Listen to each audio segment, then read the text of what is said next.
Olá, boa tarde, seja bem-vinda. A gente vai tecer aqui um pouco do balanço de ações realizados pelo IDEBRAS em 2024. Né? Nós somos o Instituto Brasileiro de Gestão Pública, de Desenvolvimento e Gestão Pública do Brasil, situado aqui na capital do Brasil, na presidência da doutora Ira Pinheiro. E eu sou embaixador sócio-empresarial do Instituto, jornalista de formação, né? É uma honra para mim poder passar para vocês um pouco do que a gente fez, durante um ano. É o nosso balanço de ações, onde você vai saber um pouco do que a gente realizou. Vai ser algo assim, bem natural, tá? Eu vou citar aqui alguns pontos onde a gente atuou, e você divulga aí, compartilha essa live, curte, fica à vontade, tá certo?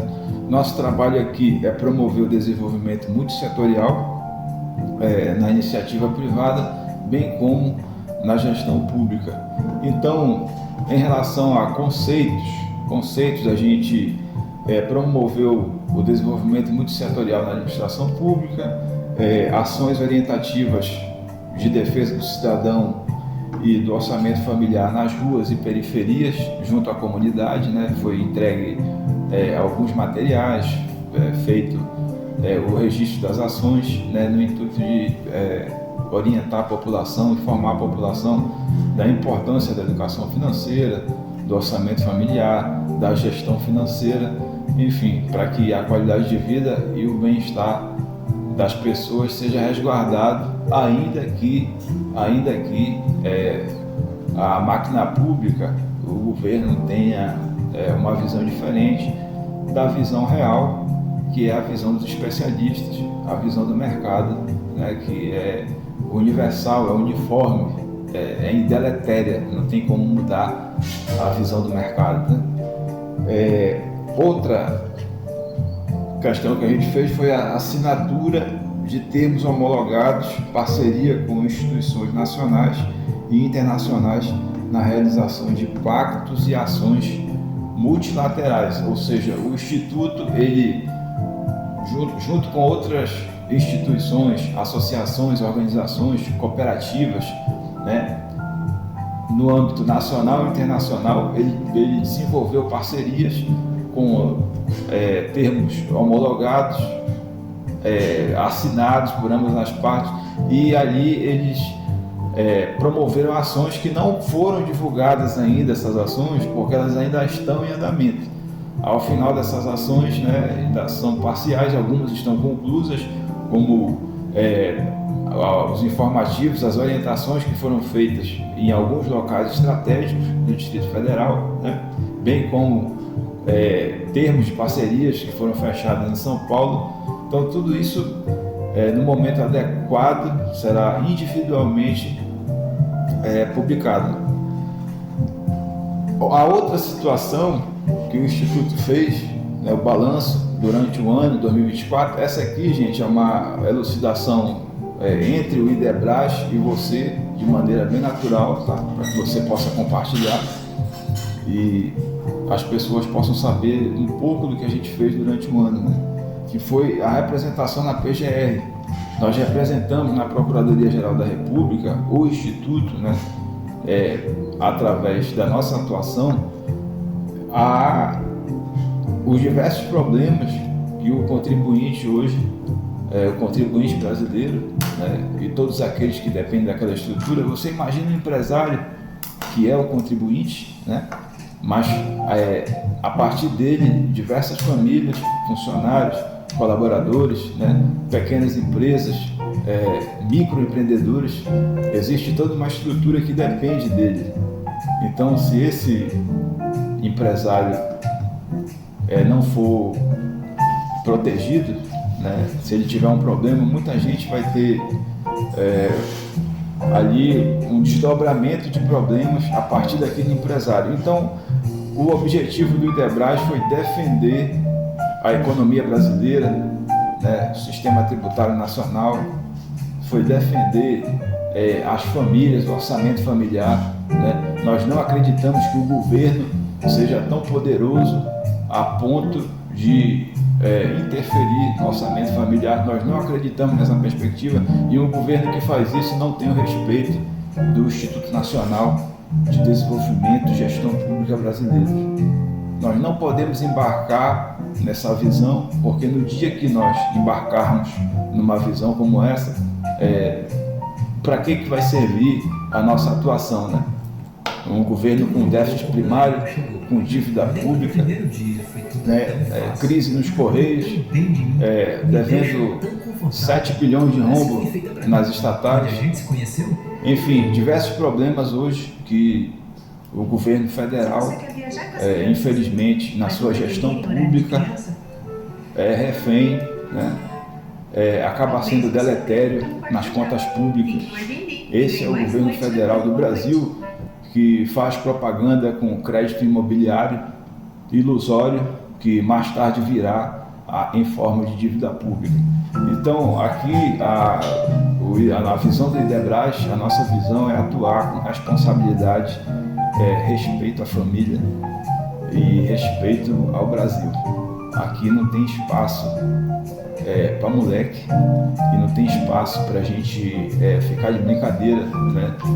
Tudo aquilo que é público, envolve dinheiro público e administração pública, realmente você tem que ter uma postura de autoridade, certo? E você tem que ter respeito ao dinheiro do contribuinte, né? Que é corriqueiramente, que é de maneira corriqueira, chamado de dinheiro público. Tá, então, falando aqui rapidamente, a gente não pode se alongar, né? Até para o vídeo não ficar muito chato de você assistir aí, né? E a gente também não quis fazer uma superprodução, porque essa questão de superprodução é com o governo federal, né? E faz uma propaganda linda, mas na hora da conta pública, a conta sai toda errada, né? Enfim, então da decisão de arquivamento, vamos lá, na decisão de arquivamento, documento PGR 00267570/2023, que foi feito em 2023, mas ele foi, a decisão de arquivamento, ela ocorreu em janeiro de 2024, tá? Então, ele é desse ano, faz parte desse balanço de ações realizadas em 2024, porque foi esse ano que nós recebemos. E aí eu estou fazendo aqui a elucidação para vocês. Nós representamos contra algumas pessoas do governo federal, né, que a gente não precisa citar, mas são pessoas centrais do governo federal, como Ministério da Economia, ali Ministério da Fazenda, o Tribunal de Contas, né, subprocurador do MPTCU, que é outra figura emblemática nessa atuação do MPTCU, e aí a presidência, enfim, o nome dessas pessoas realmente não nos interessa pela qualidade do gasto público que existe hoje no Brasil. Então, a decisão de arquivamento diz que a presente representação atribui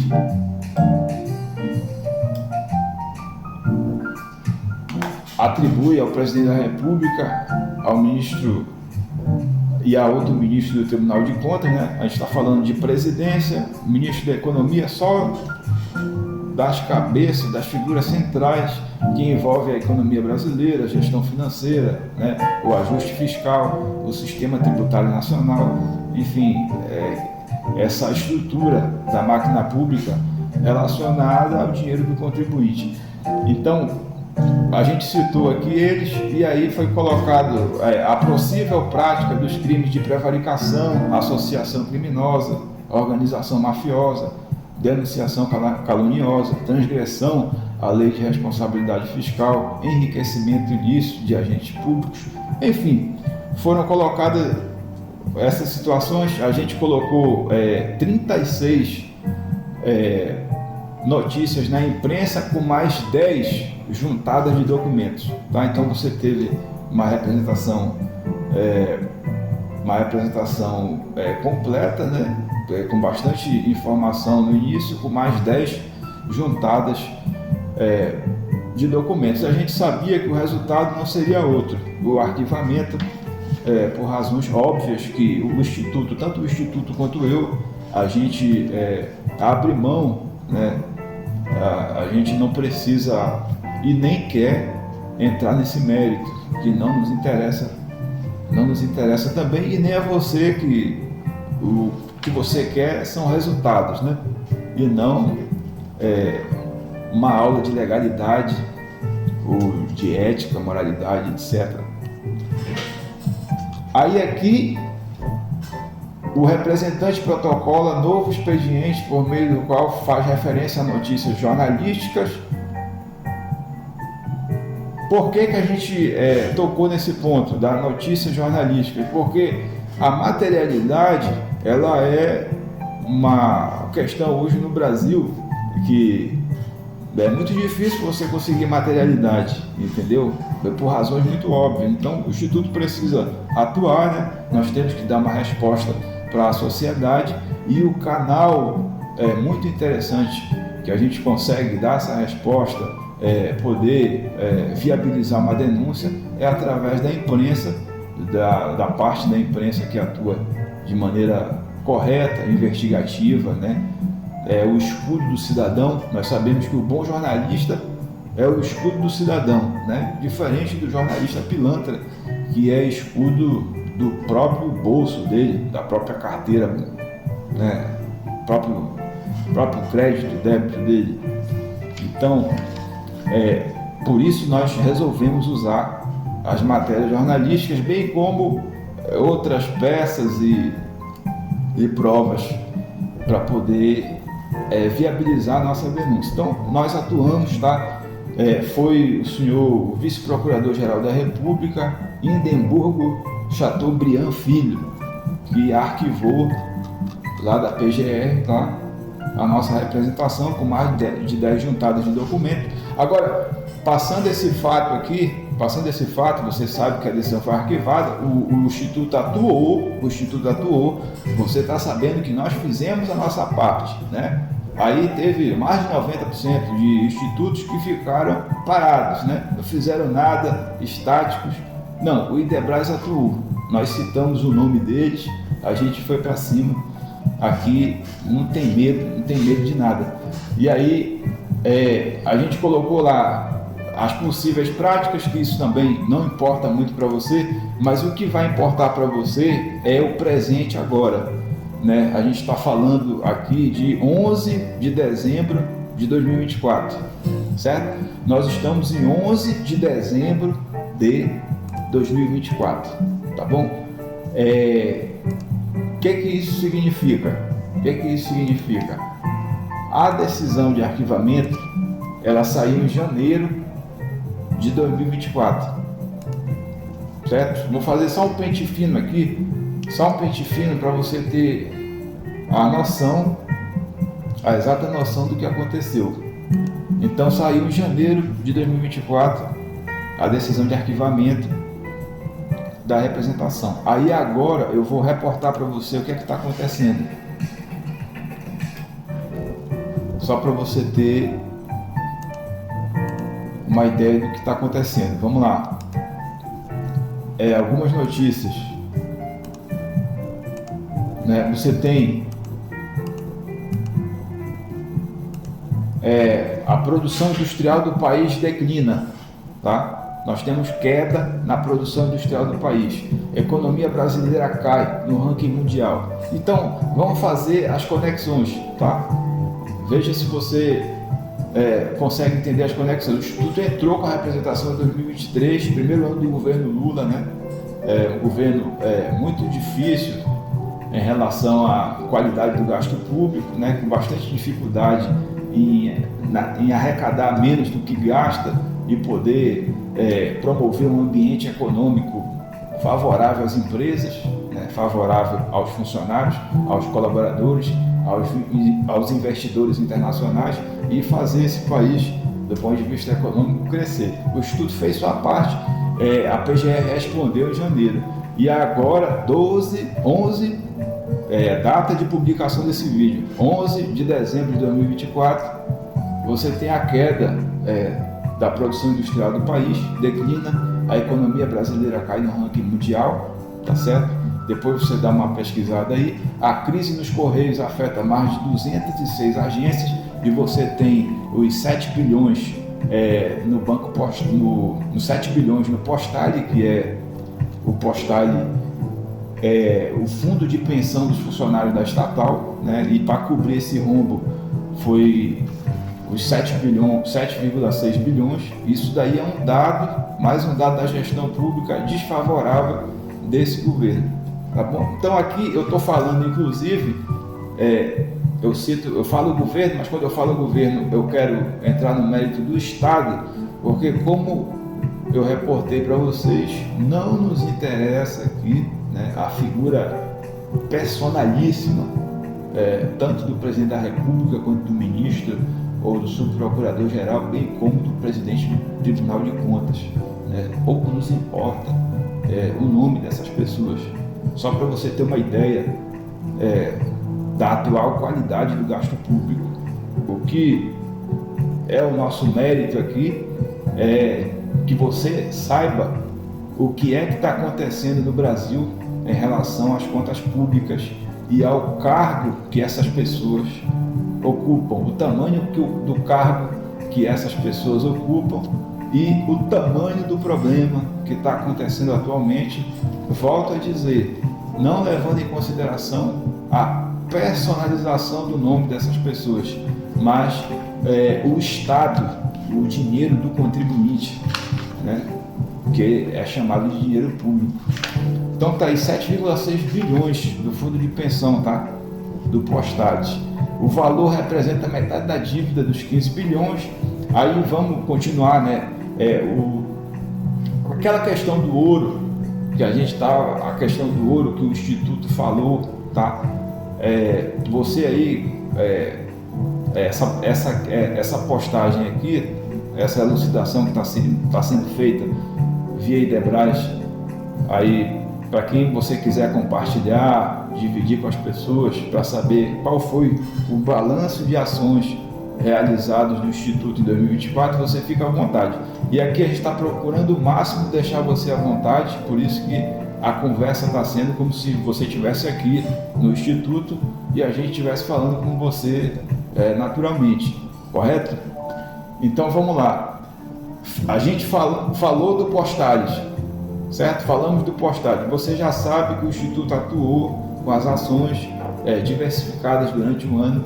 Você já sabe que o Instituto entrou com a representação na PGR, a mesma respondeu esse ano, entrou dentro do balanço das ações realizadas em 2024 e agora eu estou falando para você, com a decisão de arquivamento, o que é que está acontecendo no Brasil, tá certo? E para que você possa entender que aquilo que foi dito pelo Instituto lá atrás não necessariamente merecia uma canetada de arquivamento, tá bom? Em que pese que a autoridade judiciária resolveu arquivar, tá bom? Então, voltando à questão momentânea do que ocorre agora, tá? A gente colocou um jazz aqui para você ficar à vontade. O território, veja bem, o território dos brasileiros sendo assaltado por organização criminosa e especializada em roubar ouro do Brasil e enviar ao exterior. O que é isso aqui, pessoal? Tá? Vamos lá, a gente acabou de sair do Postales, Correio, 7 bilhões. Agora a gente entrou na questão do ouro, os 4 bilhões que muita gente de uma certa ala política, né, que isso daí também não nos importa, vou até sair desse campo, voltar aqui para o campo institucional. Muita gente, especialistas, falaram da possibilidade, né, dependendo da conjuntura da próxima gestão, naquela época antes da última eleição presidencial, que poderia ocorrer um certo desvio na questão do ouro do Brasil, e foi exatamente o que aconteceu, tá? Então vamos lá, sem falar aqui de política partidária, tá? Entrando no mérito aqui daquilo que foi dito no passado pelos especialistas, né? Da extração ilegal de ouro, e agora entrando no mérito do que de fato aconteceu. Está aqui a constatação que a preocupação do passado, que era uma suposta teoria da conspiração, ela se tornou realidade, e a preocupação do Instituto se materializou a preocupação do Instituto, e você, que é a razão de ser dessa instituição, o Instituto Brasileiro de Desenvolvimento e Gestão Pública, agora é informado da operação Fly Gold, a operação Fly Gold segunda, né? A operação Fly Gold segunda, com o objetivo de combater organizações criminosas especializadas no transporte ilegal de ouro extraído de terras indígenas. Essa foi uma operação startada da Polícia Federal, né, na terra indígena do Munduruku. Essa daqui, lá tem muito ouro, né? E aí pegou alguns estados, Amapá pegou 19 mandados de busca e apreensão e 9 mandados de prisão nos estados do Pará, Roraima, Amapá, São Paulo, Paraná e Goiás. Ademais, foram sequestrados mais de 615 milhões, tá? 615 milhões em bens e valores. Então você aí que não sabia dessa informação, né, da questão do ouro, que foi reportado no passado, há 2, 3 anos atrás, da preocupação que, havendo a mudança de gestão, né, com o enfraquecimento da segurança pública, um enfraquecimento da questão de fiscalização, a extração ilegal de ouro e, claro, posteriormente, a venda desse mineral, que é bem quisto, né, é desejado no mundo inteiro, a venda desse produto para o interior, né? Então já são 4 bilhões, tá? 4 bilhões a movimentação entre os envolvidos dessa organização criminosa. Vamos lá, aí indo adiante, essa daqui é uma pauta importante porque ela envolve a Amazônia. Então perceba também que a preocupação dita pelo Instituto há 1, 2 anos atrás sobre a questão da Amazônia em relação à parte fiscal, aos seus minerais, às suas riquezas, né? A fiscalização, a questão da segurança pública, a proteção do contribuinte, porque o território, o povo brasileiro, né, bem como o seu território, tudo isso faz parte daquilo que significa o contribuinte, né? Se o contribuinte tiver as suas terras vilipendiadas do seu país, né, a sua prata, o seu ouro, o seu bronze, então como definir território? Como definir território? Se vem alguém no meu território, extrai o meu ouro de maneira ilegal, manda lá para a Europa, e aí eu que sou governo não dou conta de garantir essa segurança, né? Enfim, você já entendeu a complexidade de uma situação como essa, certo? Então esse é um ponto. Vamos seguir adiante. Projeto para ampliar o crédito imobiliário, tá? Representa risco para a dívida pública. Então outra coisa que o Instituto falou, e foi por isso, meus amigos, que nós entramos com a representação em defesa do contribuinte ainda no primeiro ano do governo Lula, porque nós sabíamos que a cartilha que seria rezada por este governo, seria a mesma do governo Dilma Rousseff e o outro governo Lula, né, na aposta do crédito imobiliário ilusório. O crédito imobiliário ilusório que depois ele vem em forma de dívida pública. Tá certo? Eu falo esse tá certo porque a coisa pode ficar pior, né? Existe um projeto para ampliar o crédito imobiliário que significa que significa que os riscos nesse novo projeto para ampliar o crédito imobiliário pelo governo federal, né, através do governo federal, esse projeto significa que os riscos ficarão concentrados no Tesouro Nacional.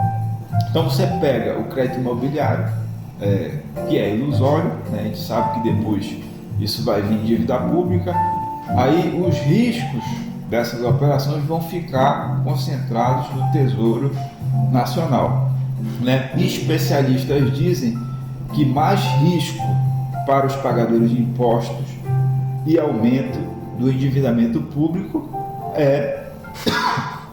sem dúvida nenhuma, uma escolha equivocada, né? Que a gestão do Brasil, os intelectuais, tanto o governo federal, é uma escolha equivocada de ir nesse sentido. Então, você aumenta o crédito imobiliário, os riscos ficam concentrados no Tesouro Nacional e isso só significa mais risco ao pagador de impostos e ao aumento do endividamento público. Tá? Resumindo, é isso, vamos seguir adiante. Deputado federal. Tá, pessoal, tudo isso aqui são algumas informações para a gente poder finalizar, tá?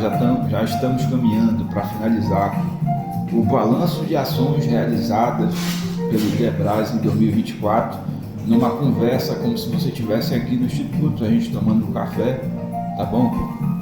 E para a gente finalizar, algumas informações que você tem que saber, né, muito importantes, tá, para poder justificar aquilo que foi feito pelo IDEBRAS no passado, bem como suas ações que são feitas durante o ano, né? O deputado federal da família real brasileira, que é o Luiz Felipe de Orleans e Bragança, acho que você deve conhecer, é lá do estado de São Paulo. Ele foi muito claro, né? Aqui eu vou parafrasear o mesmo, eu vou citar aqui o mesmo, né? Aquilo que ele, hoje vamos testar de maneira muito correta, o melhor teste realizado, ele ponderou. no teste Brasil.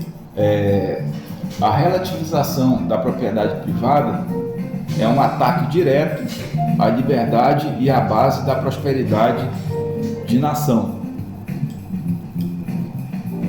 Quando o Estado questiona ou limita o direito à propriedade, mina a segurança jurídica, desestimula investimentos e abre caminho para a arbitrariedade. Tá, aqui a gente não vai entrar no mérito do deputado, do partido dele, nem do que ele representa ideologicamente, né? O que nos importa é que um deputado federal preocupado com a propriedade privada do Brasil, né, teceu um comentário como esse, onde ele diz que é preciso resistir a qualquer tentativa de enfraquecer a propriedade privada em nome de agendas ideológicas. Então você, como contribuinte que ama a sua filha, ama a sua esposa, né, a sua família, você vê um deputado federal na tribuna de um Congresso Nacional Legislativo falando que é preciso resistir a qualquer tentativa de enfraquecer, em nome das agendas ideológicas, a propriedade privada. Todo mundo sabe que é muito difícil você acabar com a propriedade privada no Brasil. mas a gente sabe que enfraquecer esse conceito é a coisa mais fácil do mundo, e esse enfraquecimento da propriedade privada mina a família, mina a capacidade de você proteger, inclusive, os valores da sua família, os princípios da sua família, né? Enfim, a família é algo citado e garantido pela Constituição Federal, pelo Estado. Então, inclusive na doutrina jurídica, você é citada o conceito de família. Então eu não vou nem entrar nesse mérito também aqui, fora de questão política, que se a gente não puder, se tratando de contribuinte, a gente está falando aqui de gasto público, a economia é feita para as pessoas, para o cidadão. Se a gente não puder citar o conceito da família, então para que serve a economia, né? A economia brasileira, você há de convir, né? Para que serve os especialistas? Para que serve a República, os estados, os municípios? Qual é o objetivo de tudo isso, se não for a família? É só gestão pública, então? É só gestão pública? Então vamos lá, pessoal.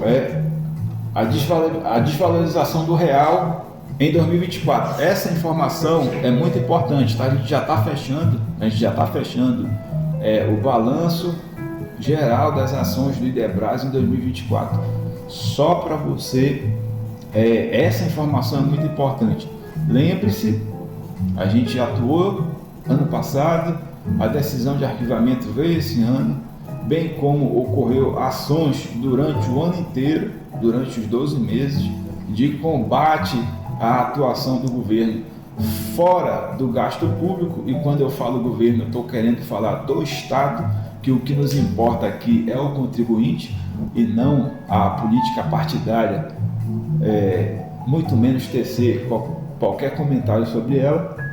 Então, voltando à informação, agora a desvalorização do real em 2024. Então perceba que em 2022, durante o governo Bolsonaro, o real era a segunda moeda de maior valorização do mundo, tá?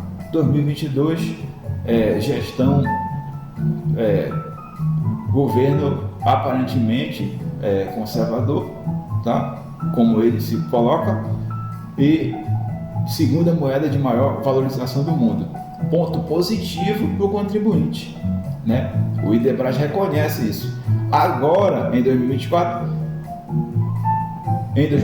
sob o governo Lula da Silva, né, o real despencou, sendo a sétima moeda que mais se desvalorizou. Tá? Então, esse é um dado. 2022, nós somos a segunda moeda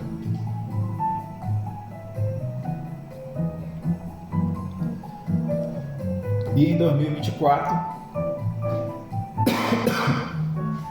no governo Lula da Silva, a sétima moeda que mais se desvalorizou.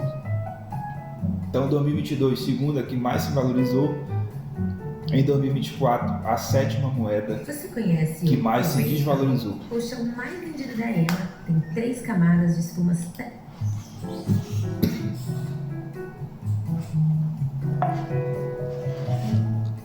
Tá certo, pessoal? Então, para fechar,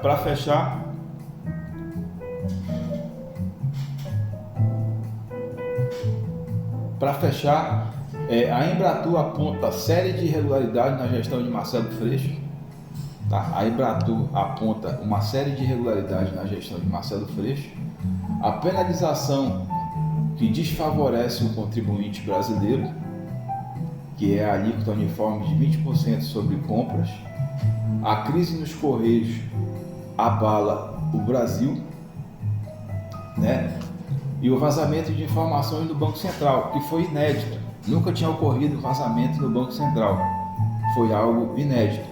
1.500 indivíduos que participaram da pesquisa, né? E houve um vazamento no Banco Central. Esse vazamento foi inédito e foi na gestão do Roberto Campos Neto. É uma figura, sendo filho de quem é, né? Uma figura muito importante no nosso país. Ocorreu esse fato. Então, tudo isso justifica a atuação do Idebras.